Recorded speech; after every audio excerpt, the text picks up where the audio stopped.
आखिर कौन था ये कंस जिसकी वजह से भगवान श्री कृष्ण को अवतार लेना पड़ गया।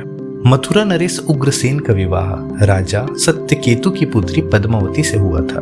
विवाह के कुछ समय के बाद पद्मावती अपने मायके चली गई। तब यक्षराज कुबेर का एक संदेशवाहक जिसका नाम ध्रुमिला था, राजा सत्यकेतु से मिलने उनके दरबार पहुंचा। दरबार से लौटते वक्त वहां ध्रुमिला की नजर पद्मावती पर पड़ी। रानी पद्मावती रूपवती और सुंदर थी और ध्रुमिला एक पापी यक्ष था।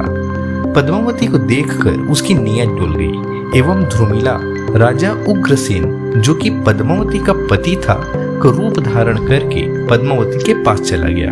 रानी पद्मावती ध्रुमिला को पहचान नहीं पाई और उसे अपना पति उग्रसेन समझकर उसके साथ चली गई। रानी पद्मावती और उग्रसेन जो कि ध्रुमिला था के मिलन से कंस का जन्म हुआ। यही कंस बड़ा होकर मथुरा का राजा बना।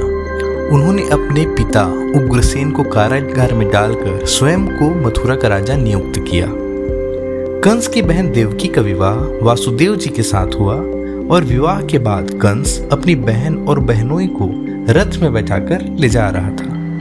तभी एक आकाशवाणी हुई कि तू जिस खुशी के साथ अपनी बहन और बहनोई को बैठाकर रथ में ले जा रहा है, इसी देवकी की 8वीं संतान तुम्हारी मृत्यु का कारण बनेगा। यह बात सुनते ही कंस ने अपनी बहन और बहनोई को कारागार में ले जाकर बंद कर दिया।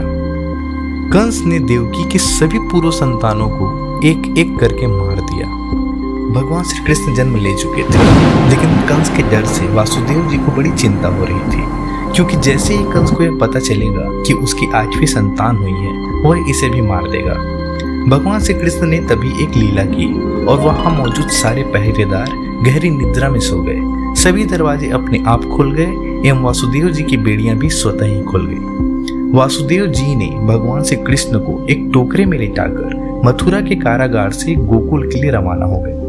तेज बारिश होने लगी और कालिंदी नदी मतलब यमुना जी भगवान के चरण स्पर्श करने के लिए आतुर हो गई। वे और तेज प्रवाह में बह गई। भगवान श्री कृष्ण मुस्कुराते हुए टोकरे से पैर बाहर निकालकर यमुना जी को चरण का स्पर्श दिया एवं वासुदेव जी ने भगवान श्री कृष्ण को माँ यशोदा और नंद बाबा के घर छोड़ा है।